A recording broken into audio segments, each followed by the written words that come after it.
శ్రీమన్నారాయణ శ్రీదేవి సిరులోకి స్వాగతం సుస్వాగతం.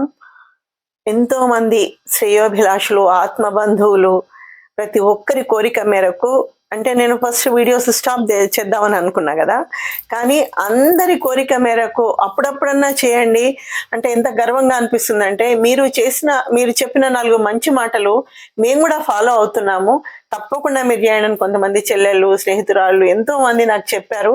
కాబట్టి వాళ్ళ మాటల్ని నేను మనసుకు తీసుకొని కనీసం మంత్లీ 2 monthsకి ఒకసారి ఒక మంచి వీడియో చేయాలని అనుకునే లాస్ట్ టైం ఒక మంచి వీడియో చేసినాను. ఇక్కడ కనిపిస్తున్నారు కదా, ఎవరు? బాలరామయ్య, రామ్ లల్లా. ఈరోజు ఈ వీడియో చేయడానికి రాముల వారే స్ఫూర్తి, కాశీ విశ్వనాథుడు స్ఫూర్తి అనమాట. ఎందుకంటే మేము 3 అమ్మలతో కలిపి అంటే మా అత్తగారు, అమ్మగారు, చిన్నమ్మగారు 3 కలిసి అనమాట. అంటే 75 సంవత్సరాలు వయసు ఉన్నాయి వాళ్ళకి. వాళ్ళ మడి ఆచారం ప్రతి ఒక్కటి అంటే అవన్నీ దృష్టిలో పెట్టుకొని కారులోనే వాళ్ళని కాశీ, గయా, ప్రయాగ, అయోధ్య ఈ 4 ట్రిప్స్ మేము చేసుకొని తీసుకొచ్చాం. ఎంత ఆత్మసంతృప్తి అంటే ఎందుకు ఇంత సంతృప్తి కలిగింది? తీసుకెళ్ళడం పెద్ద గొప్ప విషయం కాదు, ఎవరేమైనా తీసుకెళ్ళొచ్చు. కానీ ఎంత అంటే ఈ సనాతన ధర్మానికి నిజమైన ప్రతిరూపాలంటే ఈ 3 పెద్దవాళ్ళే. ఎక్కడా కూడా బయట భోజనం చేయరు, తర్వాత ఎక్కడ రూమ్ తీసుకున్నా కనీసం ఆ బెడ్స్ మీద కూడా పడుకోరు. మేము సపరేట్గా చాప పరుపు తీసుకెళ్లాల్సింది. ఈవెన్ వాష్రూమ్లో కూడా మా బకెట్ మా బగ్ మాత్రమే మేము తీసుకెళ్ళాలి. అంటే దీనికి తగ్గట్టుగా మేము ఎంత ఆలోచించి తీసుకెళ్ళామో ఒకసారి ఊహించండి. కానీ ఎంత సంతృప్తి అంటే వాళ్ళ సంతోషం చూసిన తర్వాత ఈ జన్మకి ఇంకేం కావాలి? పెద్దవాళ్ళకి సేవ చేసుకునే భాగ్యం కల్పించిన భగవంతునికి నిజంగా మనస్ఫూర్తిగా పాదాభివందనాలు చెప్పుకుంటూ కాశీ, గయా, ప్రయాగ, అయోధ్య 4 చూసాం. ఆ 4 ఏంటంటే ఇది ఎప్పటికీ మా అంటే కొన్నేళ్ళు ఇప్పుడు యూట్యూబ్లో అప్లోడ్ అయిందంటే కనీసం 100 ఏళ్ళైనా ఉంటుంది కదా. అంటే ప్రతి ఒక్కరూ చూడాలి. ఇది మేము ఏదైతే హృదయంలో పదిలంగా ఈ జ్ఞాపకాలను పెట్టుకున్నామో అది మీడియాలో పెట్టేస్తే, సోషల్ మీడియాలో మాకు ఎప్పటికీ జ్ఞాపకంగా ఉంటుంది. మీరందరూ చూస్తారు. పెద్దవాళ్ళకి సేవ చేసుకునే ఏదో రకంగా సేవ చేసుకునే అదృష్టం మనకు ఆ భగవంతుడు కలిగించినందుకే ఆ భగవంతునికి కృతజ్ఞతలు చెప్పుకుంటూ ఇంకా ట్రిప్ గురించి చెప్పాలంటే కాశీ విశ్వనాథుడు ఒక్క మాట చెప్పాలండి, ఆది ఎప్పుడుందో తెలియదు, అంతమే లేదు. దేనికి? మన తరాల హైందవ సనాతన ధర్మానికి కదా. ఆ సనాతన ధర్మం అంటే సాక్షాత్తు భగవంతుడే చెప్పిన మనకి శుచి, శుభ్రత, మడి, ఆచార వ్యవహారాలు, సంప్రదాయాలు ఈ అన్నింటికి నిలువెత్తు సాక్ష్యం మన పుణ్యక్షేత్రాలు. ఈ పుణ్యక్షేత్రాల్లో కొన్ని పుణ్యక్షేత్రాలు ఉంటాయి, కొన్ని ముక్తిధామాలు ఉంటాయి. ముక్తిధామాలు అంటే దర్శనం మాత్రం చేతనే ముక్తిని ప్రసాదించే క్షేత్రాలు ఉంటాయి. అలాంటి ముక్తిధామాల్లో కాశీ, గయా, ప్రయాగ, అయోధ్య. కాశీలో ఆ విశ్వనాథుని దర్శనం చేసుకున్నాము, గంగా స్నానం జరిగింది. తర్వాత ఇంకా హనుమాన్ సంకటమోచన హనుమాన్ మందిర్, తర్వాత అన్నపూర్ణ అమ్మవారు. ఇంకోటి ఏంటంటే ఇంత క్రౌడ్లో మాకు ఎవరైతే రూమ్ ప్రొవైడ్ చేశారో మా స్నేహితులు వాళ్ళకు కూడా నిజంగా కృతజ్ఞతలు చెప్పుకుంటున్నాను. ఎందుకంటే మాకు కనీసం మమ్మల్ని చూసి ఆ పెద్దవాళ్ళ ఆచార వ్యవహారాలు వాళ్ళకు మేము కొద్ది గొప్ప చేసుకునే సేవను చూసి వాళ్ళు కూడా సంతోషపడి మాకు అంత ఫ్రీ అకామిడేషన్ వాళ్ళు ఇచ్చారు. అంత పెద్ద మనసు వాళ్ళు చూపించారు. వాళ్ళు ఇంకా వాళ్ళకు పెద్దవాళ్ళకి కావాల్సిన పాలు, పెరుగు, పళ్ళు లాంటివి కూడా ప్రొవైడ్ చేశారు. అంటే బయట కూడా మనం మంచి చేయాలనుకుంటే ఆ మంచి మనకు మళ్ళీ రిటర్న్ వస్తుంది అనడానికి ఇంతకంటే సాక్ష్యం ఇంకేమన్నా ఉందా? కాబట్టి ఆ కాశీలో అన్ని దర్శనాలు చేసుకున్నాము. ఎక్కడ కూడా అన్నపూర్ణ అమ్మవారి దయ వల్ల ప్రతిరోజు అంటే ఒక ఎలక్ట్రానిక్ కుక్కర్, తర్వాత ఇంకొకటి సపరేట్గా పాల కుక్కర్ 2 తీసుకెళ్ళాము. మాకు బోర్ వాటర్ కూడా వాళ్ళు ప్రొవైడ్ చేశారు. ఎందుకంటే బయట ట్యాప్స్ ఇవన్నీ యూజ్ చేయరు వాళ్ళు. డైలీ ఇంత కిచిడి లాగా చేసుకోవడము, తినడము, సాయంత్రం పళ్ళతో సరిపెట్టుకోవడం జరిగింది. ఇంత చక్కగా ఇంత శుభ్రంగా మేము పద్ధతిగా వెళ్ళి వచ్చాము. చాలా సంతోషంగా అనిపించింది. అయితే మనము వీడియో చూస్తుంటే దాని గురించి నేను ప్రత్యేకంగా చెప్పాల్సింది ఏం లేదు. కాశీ విశ్వనాథుని గురించి తెలుసు, జ్యోతిర్లింగం, అక్కడ అన్నపూర్ణ అమ్మవారు, సాక్షాత్తు శక్తిపీఠం, విశాలాక్షి అమ్మవారు, సంకటమోచన్ హనుమాన్, గంగాహారతి కూడా ప్రతి ఒక్కటి చూసాము, వాళ్ళకి చూపించాము. చాలా ఆనందంగా అనిపించింది. తర్వాత గయలో విష్ణు పాదము లేదా విష్ణు పదము, సాక్షాత్తు ఆ శ్రీమన్నారాయణమూర్తే మనకి పిండ ప్రధాన దాంట్లో భాగంగా ఆయన కూడా ఒక పిండాన్ని స్వీకరిస్తారు. అంత గొప్ప క్షేత్రము. అక్కడ పిండ ప్రధానం చేసినామంటే మనకు తరతరాల తాత ముత్తాతలు పితృదేవతలు తరిస్తారని చెప్పేసి శాస్త్రం ఉంది. అలాంటి పుణ్యక్షేత్రంలో మేము పిండ ప్రధానం చేయడం జరిగింది. ఆ తర్వాత ప్రయాగ త్రివేణి సంగమం తెలుసు కదా, త్రివేణి ఇంతకుముందు కుంభమేళ జరిగింది కదా, అద్భుతంగా అక్కడ పెద్దవాళ్ళతో సహా వాళ్ళు కూడా చాలా ధైర్యంగా చాలా ఉత్సాహంగా ఎక్కడా కూడా మీకంటే మేమేం తీసుకోలేదు అన్నట్టుగా ఉన్నారు. చక్కగా గంగా స్నానాలన్నీ ఆచరించారు. ఆ తర్వాత తెలుసు కదా గయలో ఫల్గుణి నది, తర్వాత ప్రయాగలో త్రివేణి సంగమం, తర్వాత అయోధ్యకి వెళ్ళామండి. వైభవమే వైభవం. జగదభిరాముడు, కోదండరాముడు, సకల గుణాభిరాముడు రామ్ లల్లాగా అంటే ఒక 5 సంవత్సరాల బాలుడు ఎంత ఉంటారో అసలు నేను ఆశ్చర్యపోయాను. ఫస్ట్ టీవీలో అంతటా చూసి పెద్దగా అనిపించారు నాకు మూర్తి, కానీ అక్కడికి వెళ్ళిన తర్వాత చిరునవ్వుల రామయ్య అసలు ఆ మోడీజీ గారికి ఎన్ని పాదాభివందనాలు చెప్పుకోవాలో నాకు అసలు అర్థం కాలేదు. ఆ వైభవం, ఆ క్షేత్రం, దానికోసము ఆయన పడ్డ తపన, కాశీ క్షేత్ర పునరుద్ధరణ అనుకోండి, అయోధ్య ఆలయం అనుకోండి, ఆయన పడ్డ తపన, ఇలాంటి నాయకుని పర్యవేక్షణలో మనమందరం ఈ జాతి ఉంది, ఈ జాతి ఎప్పటికీ ఆయనకు రుణపడి ఉండాలి అన్నట్టు అనిపించింది. ఆ 5 సంవత్సరాల బాలుడు ఎంతైతే ఉంటాడో ఆ స్వామి అంతే ఉండే రామచంద్రమూర్తి భక్తుల్ని కనికరిస్తున్నారు, కరుణిస్తున్నారు. అయోధ్య దర్శనం కూడా చేసుకొని ఆ రామయ్యతో చూసిన కళ్ళతో ఇంకెక్కడికి వెళ్ళాలనిపించగా చాలా క్షేమంగా ఇంటికి రిటర్న్ తిరిగి వచ్చేసాము. వచ్చేసిన తర్వాత చిన్నమ్మ ఇంట్లో సత్యనారాయణ వ్రతం చేసుకున్నాము. ఇవన్నీ కంప్లీట్ చేసుకొని ఆరోగ్యంగా ఇంటికి వచ్చేసాం. మళ్ళీ ఇక్కడ మా ఇలవేల్పు శ్రీ లక్ష్మీనరసింహ స్వామి వారి ఆశీర్వచనం తీసుకున్నాం, క్షేమంగా వెళ్ళొచ్చాం. తండ్రి మమ్మల్ని ఈ మాత్రం యాత్ర భాగ్యం మాకు కల్పించిండ్రు అని చెప్పేసి. కాబట్టి తప్పకుండా లెంతి అనుకోకుండా మేము ఏదైతే క్లిప్పింగ్స్ అందులో కొన్ని ఆలయాలు ఎవరు చూపించనివి కూడా కొన్ని వీడియో చేయడం జరిగింది. సో అవన్నీ మీరు చూస్తారు. మీరు కూడా ఇలా మీకు అవకాశం వస్తే మీ పెద్దవాళ్ళకు కూడా ఇలాంటి భాగ్యం మీరు తప్పకుండా కలిగించాలి. ఎందుకంటే జన్మ ఇచ్చిన తల్లిదండ్రులకు యాత్రలు చూపిస్తే అది ఎంత పుణ్యం అంటే ఇంకా అంతకు మించిన పుణ్యం లేదని చెప్పి అది శాస్త్రమే ఉంది. కాబట్టి తప్పకుండా చూసి ఆదరిస్తారా? అందరికీ పంపించండి ఈ వీడియో. తప్పకుండా ఇంకా నాకు ఎప్పుడైతే మనసు స్పందిస్తుందో అప్పుడు మంచి ఈ వీడియో ద్వారా చెప్పాల్సింది ఏంటంటే మనకు తోచినంతగా మా జన్మ ఇచ్చిన తల్లిదండ్రుల కోరికలు తీర్చాలి, దానికోసం మనము కష్టాన్నైనా ఇష్టంగా భరించాలి అనే ఒక్క చిన్న సిద్ధాంతంతో చేయడం జరిగింది. తప్పకుండా వీడియో ఆదరించండి. మళ్ళీ మనసు స్పందించినప్పుడల్లా ఏదైనా ఒక మంచి ఆలోచనతో మీ ముందుకు వస్తాను. అంతవరకు నమస్తే. ఇప్పుడు మా యాత్రలో మొట్టమొదటిగా ప్రయాగ్కి స్టార్ట్ అయ్యామండి. ఎందుకంటే మా జర్నీలో ప్రయాగనే ముందు వస్తుంది అనమాట. సో ప్రయాగరాజ్, దాన్ని అలహాబాద్ అంటారు. ఇక్కడే త్రివేణి సంగమం ఉంటుంది. ఆ త్రివేణి సంగమంలో మరి మేము స్నానాలు చేయగలుగుతామా? ఇంత పెద్దవాళ్ళు ఉన్నారు, చేయగలుగుతామా? ముందుకెళ్దాం, చూద్దాం. ఇలా మా జర్నీ హ్యాపీగా 3 అమ్మలతో సాగిపోతుందండి. ఓం నమః శివాయ.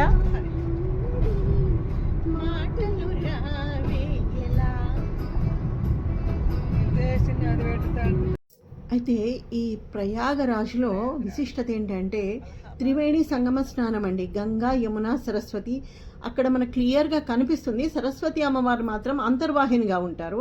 అంటే మనం వెళ్ళే ముందే చెప్పుకుందాం, నాకు తెలిసినంత వరకు చాలా క్లుప్తంగా. తర్వాత ఇక్కడ మాధవేశ్వరి శక్తిపీఠం అండి. ప్రయాగే మాధవేశ్వరిని మనం చదువుతాం కదా, 14వ శక్తిపీఠం అన్నమాట. ఈ అమ్మవారి విశిష్టత ఏంటంటే ఇక్కడ ఉయ్యాల రూపంలో మాత్రమే కనిపిస్తారు అమ్మవారు. ప్రపంచంలోనే విగ్రహారాధన లేని ఆలయం అన్నమాట ఇది. ఆ తర్వాత ఇక్కడ సనాతనం అంటే అతి ప్రాచీనమైన నాగవాసుకి మందిరం ఉందండి. అక్కడ కూడా వెళ్ళాలనుకుంటున్నాం. అంటే ఈ 3 మాత్రం తప్పకుండా వెళ్ళాలని అనుకుంటున్నాం మేము. ఆ నాగవాసుకి మందిరంలో కూడా సర్పదోష నివారణకై అక్కడ పూజలు చేస్తూ ఉంటారు. సో మనం అక్కడికి కూడా వెళ్ళి దర్శనం చేసుకుందాము. ఇది మా ప్రయాగ గురించి. మొట్టమొదటిగా త్రివేణి సంగమ స్నానం వరకు ఇక్కడికి చేరుకున్నామండి, ఈ ప్రదేశానికి. ఇంకా అక్కడికి వెళ్ళడమే తరువాయి. ఈ త్రివేణి సంగమం అనేది గంగా, యమున, సరస్వతి సంగమం అని చెప్పుకున్నాం కదా. ఇక్కడే కుంభమేళా జరిగింది. ఆ కుంభమేళా చాలా విశేషంగా జరిగింది, అది మీ అందరికీ తెలుసు. కానీ ఇంత త్వరలో మేము ఇక్కడికి వస్తామని అసలు ఎక్స్పెక్ట్ చేయలేదు.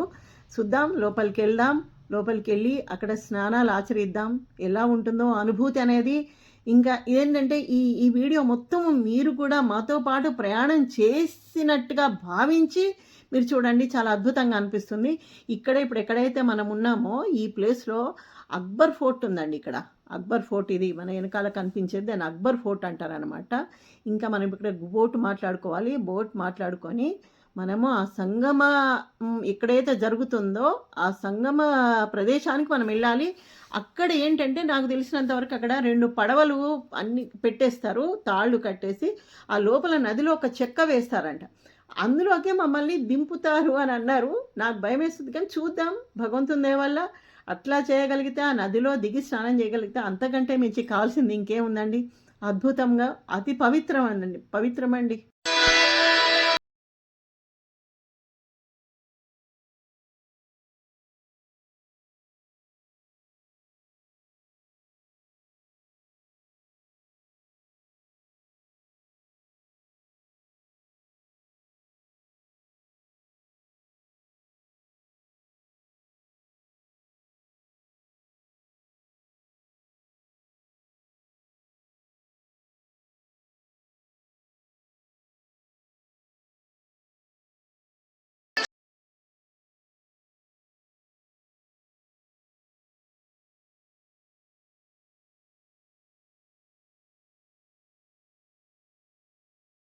కానీ మనకు ఆ లేయర్ కనిపిస్తుంది, మళ్ళీ తీసుకొస్తుంది. మనం ఎట్లా వచ్చినామో అట్లనే తీసుకొస్తాం. అప్పుడైతే కుంభమేళాలో మొత్తం ఎన్ని పడవలు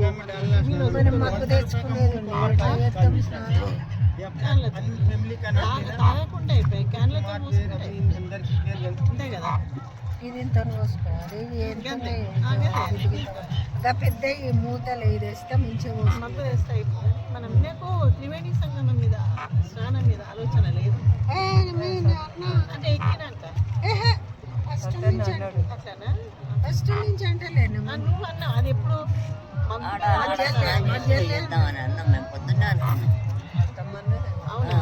బట్టల మీద నేనైతే చేస్తాను. మంచిదే. ఇది గ్రీన్ కలర్ చెప్పండి. అక్కడ వైట్ ఉండేది సరే గంగమ్మ తల్లి.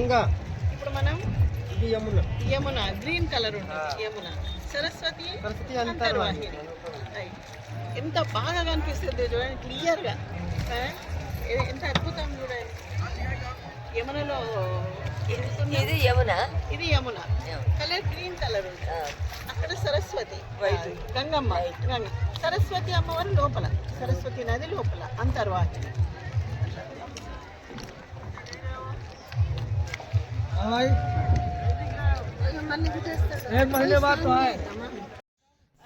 ఈ టైంకి ఇప్పుడు గుర్తొచ్చిందండి ఫోను. కానీ అప్పటికే చిన్నమ్మది అత్తమ్మని ఏంటంటే కొంచెం పడవ మీదనే కూర్చోబెట్టి చేయించాము, ఒక క్యాన్ ఇచ్చి. ఎందుకంటే ఆ లోపల కొంచెం దిగలేరు అని చెప్పేసి.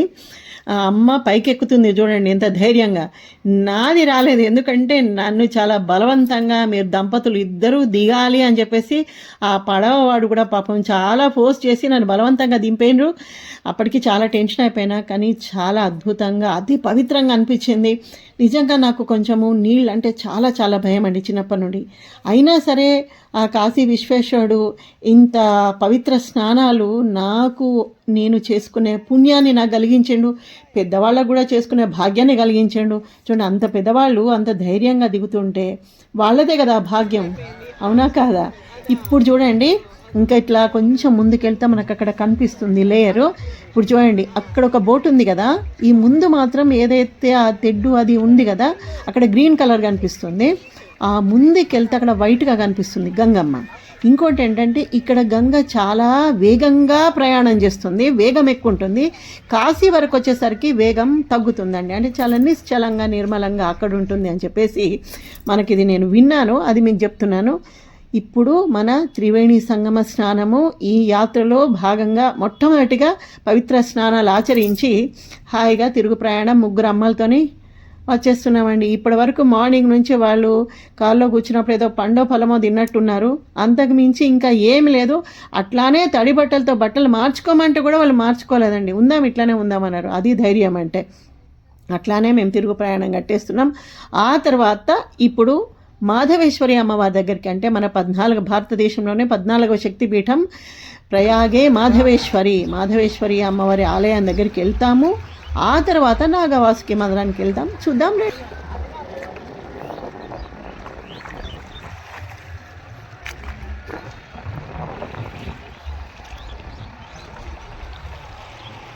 త్రివేణి సంగమ పవిత్ర భూమి, 4 వేదములు పుట్టిన భూమి, గీతామృతమును పంచిన భూమి, పంచశీల బోధించిన భూమి, భారత మాతకు జేజేలు, బంగారు భూమికి జేజేలు. ఇంత అద్భుతమైన అంటే త్రివేణి సంగమం మన ప్రయాగ్రాజ్లో ఉన్నాం. మేము 3 అమ్మలతో కూడి ఉన్నాము ఈ కాశీయాత్రలో భాగంగా. అసలు మన సనాతన ధర్మం ఎంత గొప్పది, తలుచుకుంటేనే అణువణువు రోమాంచమైపోతుంది శరీరం అంతా. ఈ అద్భుత యాత్ర మాకు అందించిన ఆ పరమేశ్వరునికి ఓం నమః శివాయ. అమ్మవు నీవే అఖిల జగాలకు అమ్మలగన్న అమ్మవు నీవే, నీ చరణములే నమ్మితినమ్మ, శరణము నీయవే అమ్మ భవానీ. ఎంత అద్భుతం అండి. ఇక్కడ 14వ శక్తిపీఠం భారతదేశంలోనే. ఇక్కడ మాధవేశ్వరిగా అమ్మవారు కొలువై భక్తుల్ని కనికరిస్తున్నారు. మనకు లోపల కెమెరా అలో ఉండదు కాబట్టి బయట ప్రాంగణమే తీసాము. ఎంత శక్తివంతమైన పీఠం అంటే, ఇంకొకటి విశేషం చెప్పాను కదా నేను, ఇక్కడ అమ్మవారు ఉయ్యాల రూపంలో మాత్రమే కనిపిస్తారు. ఆ రూపంలోనే అమ్మవారు ఇక్కడ ఉన్నట్టుగా భావించి పూజలు జరిపిస్తారన్నమాట. అమ్మ దర్శనం అద్భుతంగా జరిగిందండి. ఇంకా అనుకోకుండా ఒక పండితులు నన్ను పిలిచి నాకు కుంకుమ పెట్టి కంకణం కట్టి అర్చన చేసి ఏంటో తెలియదు చాలా ఆశీర్వచనం ఇచ్చారు. చాలా అద్భుతంగా అనిపించింది అమ్మ దయ. ఇప్పుడు మనము అతి ప్రాచీనమైన సనాతనమైన నాగవాసుకి మందిరానికి వచ్చాం. కనిపిస్తుంది కదా మీకు. సర్పాలకే రాజు, సర్పాలకే చక్రవర్తి ఆయన వాసుకి మన క్షీరసాగర మథనంలో మందర పర్వతాన్ని కవ్వంగా చేసుకొని వాసుకి తాడుగా క్షీరసాగర మథనం అనేది జరిగింది. అక్కడి ఆ అద్భుతమైన ఘట్టాలు కనిపించే సన్నివేశాలు ఇక్కడ చూడండి మీరు. పెయింటింగ్స్ చాలా అద్భుతం. ఇక్కడ పండితులు కూడా ఇక్కడ సర్పదోష నివారణకై నిత్యము హోమాలు జరుగుతుంటాయి. చాలామంది ఇక్కడికి వచ్చి సర్పదోష నివారణ కోసం పూజలు చేసుకుంటారన్నమాట. అది ఇక్కడంతా మీకు కనిపిస్తుంది కదా వెనకాల. ఆ పండితులు చాలామంది పూజలు చేసుకుంటూ ఉంటారు. అన్నీ సిద్ధంగా, పూజకు కావాల్సినవన్నీ సిద్ధంగా పెట్టుకొని చాలామంది పండితులు కూర్చుంటారండి. లోపల ఆలయంలో కూడా ఇంత పెద్ద పడగతో స్వామి మొత్తం విప్పార్చుకొని ఇట్లా సర్పరాజు అక్కడ ఉంటాడు. చాలా అద్భుతంగా అనిపిస్తుంది. అంటే మనకి ఎక్కడ ఒక సర్పమే ప్రధాన దేవతగా ఉండే ఆలయం అనేది మనం ఇక్కడనే చూస్తాం, ఇంకెక్కడ చూడమన్నమాట. అలాంటి స్వామిని దర్శనం చేసుకున్నంత మాత్రమున మనకు సర్పదోష నివారణ జరుగుతుందని చెప్పేసి అది కూడా శాస్త్రంలో ఉంది. చూడండి, పండితులందరూ అక్కడ సిద్ధంగా ఉన్నారు. ఎవరైతే ఆ పూజలు చేసుకుంటారో వాళ్ళకి ఇవన్నీ చేస్తుంటారన్నమాట. ఇక్కడ ఇది మన నాగవాసుకి మందిరం. ఇందులోన రాధేశ్యామ్ మందిరం ఉంది. ఇక్కడ కనిపిస్తున్నాయి కదా స్వామి, అది ఈ స్వామి ఎంత పెద్దగా అది కనిపిస్తుంది మీకు. ఆయనే నాగవాసుకి అన్నమాట. ఇది నాగవాసుకి మందిరం అండి. ఎందుకంటే ఇలాంటివి కొన్ని మనకు చూపించడము చాలా రేర్గా కదా ఈ వీడియో. ఈ సనాతనమైన ఆలయాలు చూడడంలోనే ఉందండి. ఓం నమః శివాయ. ఈ రోజుతో 3 అమ్మలతో కలిసి చేసిన ప్రయాణం.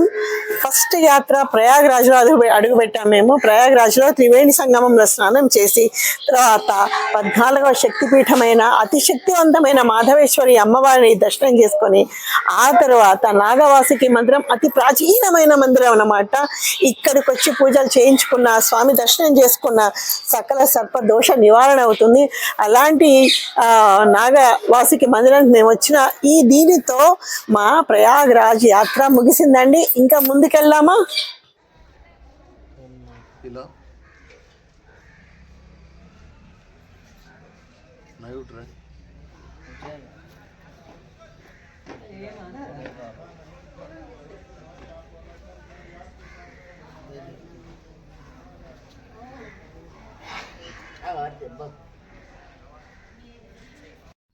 నల్లత్రాచుని చూశారు కదండి, కొంచెం భయం వేసింది అంత దగ్గర నుండి చూడడము.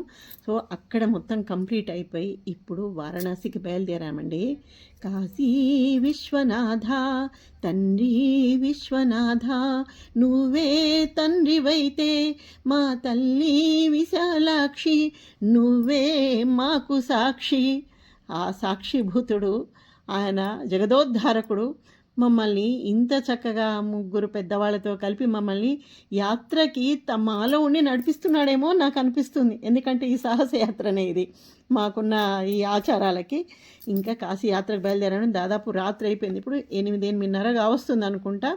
ఇంకొక గంటలో అక్కడ దిగిపోతాము. దిగిపోయిన తర్వాత అక్కడ ఏం జరుగుతుందో చూద్దాం.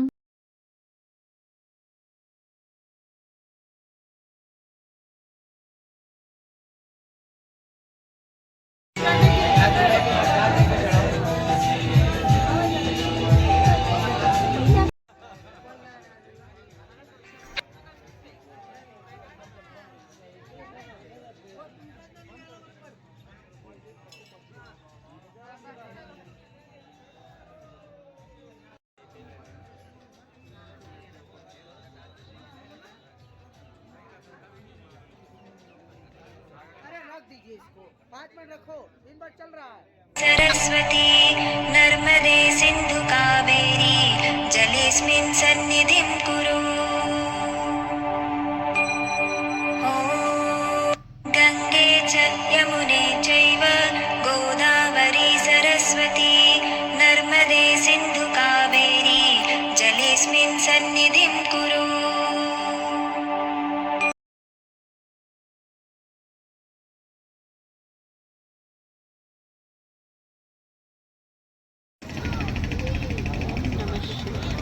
హర మహాదేవ శంభో శంకర ప్రణమామ్యహ.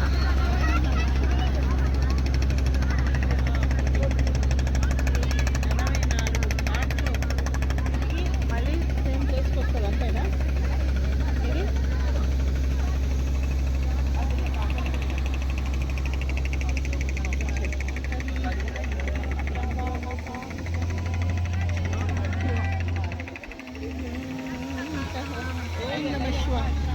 గంగమ్మ ఒడిలో ఉన్నాము ఇప్పుడు మనము. నిజంగా నేను కూడా కళలో కూడా ఊహించలేదమ్మా, మనం ఇట్లా వస్తామని ఊహించలేను. స్వామికి అభిషేకం చేసినాక అనిపించింది అంతా టీవీలో చూస్తాం ఇదంతా.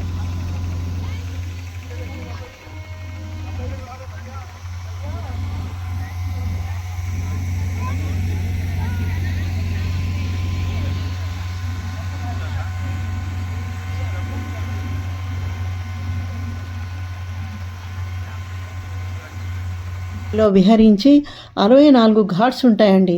అంటే మెయిన్ అందులో దశాశ్వమేధ ఘాట్ అని, గాయ్ ఘాట్ అని, తర్వాత అస్సీ ఘాట్ అని. ఎందుకంటే ఇక్కడ వారణాసి అని పేరు ఎందుకు వచ్చిందంటే వరుణ అస్సీ అనే 2 నదుల సంగమం ఇక్కడ ఉంటుంది కాబట్టి వారణాసి అని కూడా పేరు వచ్చింది మన కాశీకి. అట్లా 24 ఘాట్స్ చూపించుకొని మమ్మల్ని చక్కగా చల్లగా ఒడ్డుకు చేర్చాడండి ఆ పడవవాడు.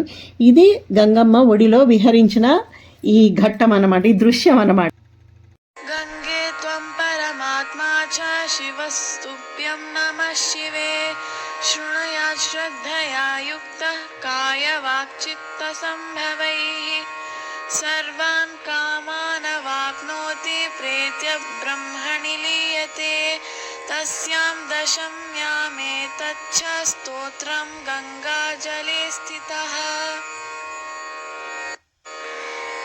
హాయిగా గంగమ్మ ఒడిలో విహరించి 64 ఘాట్స్ అన్నీ చూసుకొని ఇంకా వచ్చేసామండి. ఇప్పుడు కాశీ జ్యోతిర్లింగ దర్శనానికి, విశ్వేశ్వర జ్యోతిర్లింగ దర్శనానికి వెళ్తున్నాము. చూడండి ఆ రోడ్లు అవన్నీ కూడళ్ళు చాలా, ఎక్కడ చూసినా చాలా సనాతనం అండి. సనాతన హైందవ ధర్మం అంతా ఎక్కడ ఉంటుంది అని అంటే మనకు మొత్తం కాశీలోనే కనిపిస్తుంది. ఎంత పవిత్రత అంటే ఇక్కడ శారీరక శుద్ధి కంటే ఆత్మశుద్ధికి ఇక్కడ విలువిస్తారండి. ఎవరైనా ఫోన్ పట్టుకొని లోపలికి వెళ్తామంటే ఏమండి లోపలికి మీ దేహాన్ని తీసుకెళ్ళండి, ఫోన్లు కాదని మాట్లాడతారు. అది ఇక్కడ గొప్పతనం అన్నమాట. అనమాట. ఎంతో క్రౌడ్ చూడండి. ఇది మన ఎంట్రన్స్ అనమాట. ఇక్కడ విశ్వనాథ మందిరం ఎంట్రన్స్ ఇది. చాలా క్రౌడ్గా ఉంది. మన దగ్గర ఏమన్నా ఫోన్స్ అవన్నీ ఉంటే కూడా అక్కడ లాకర్స్ ఉంటాయి, అక్కడ పెట్టేసుకొని పూజకు కావాల్సిన సామాగ్రి కూడా వాళ్ళు ఇచ్చేస్తారు. అక్కడికి వెళ్తామన్నమాట. మనం ఇది ఇంత లోపల ఆ విశ్వనాథుని దర్శనం కూడా చేసేసుకున్నాం. పాటు విశాలాక్షి అమ్మవారు, అన్నపూర్ణ అమ్మవారు లోపల, తర్వాత డుండి గణపతి, సంకట్ మోచన్ గణేష్, అన్ని ఆలయాలు లోపల అన్ని దర్శనాలు చాలా అద్భుతంగానే అయిన తర్వాత ఇప్పుడు సాయంత్రం పూట గంగా హారతి చూడడానికి వచ్చాము చూడండి. మేము మళ్ళీ గంగమ్మ తల్లి ఒడిలో మళ్ళీ విహారము, అంటే ఆ గంగాలో విహారం చేస్తూ ఆ పడవలో కూర్చొని గంగా హారతి చూస్తే ఎంత అద్భుతంగా ఉంటుందంటే అది అనుభవిస్తేనే కానీ తెలియదండి. చూడండి ఎంత అద్భుతంగా ఉంటుందో గంగా హారతి.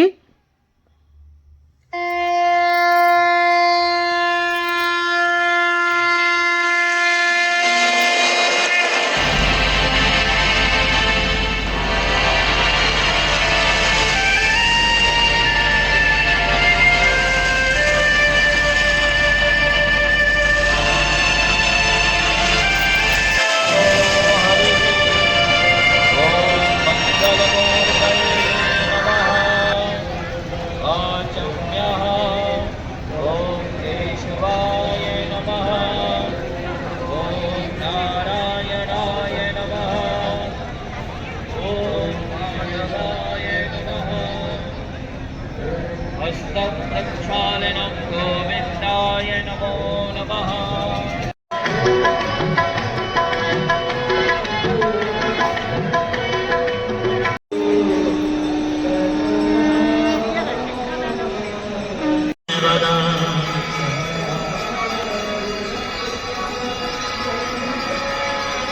जयंती मंगलाकाली भद्रकाली कपाल।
సమయంలో గంగా హారతి కన్నుల పండుగగా చూసుకొని ఇంకా తిరుగు ప్రయాణం కట్టామండి. మళ్ళీ గంగమ్మ ఒడిలో ఎంత అద్భుతంగా అంటే, ఒకటి ఏంటంటే ఇక్కడ మనము టీవీలో చూస్తాం కదా, అది లైవ్ చాలా బాగుంటుంది.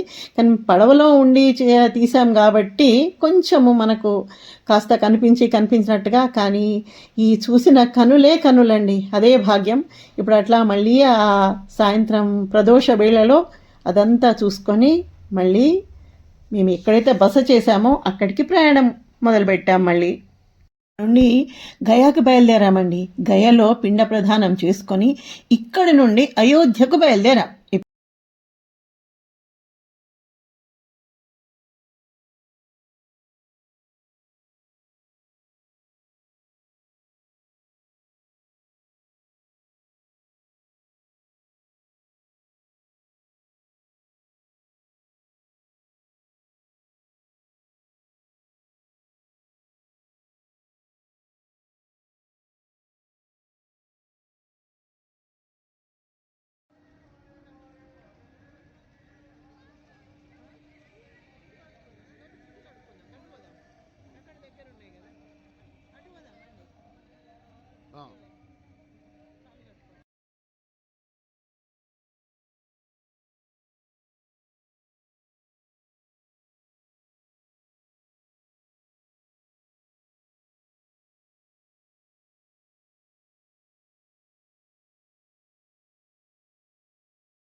शतयोजन शतशतयोजन शतधियोजन शरपरिलङ्घन हरिभाजन हरिहरिभाजन हरिमदभाजन दशमुख कम्पण बडवाकृत बडबडवाकृत बडवानलकृत बहुभस्मार्चन जय कीर्तन जय जय कीर्तन जय हयग्राम जय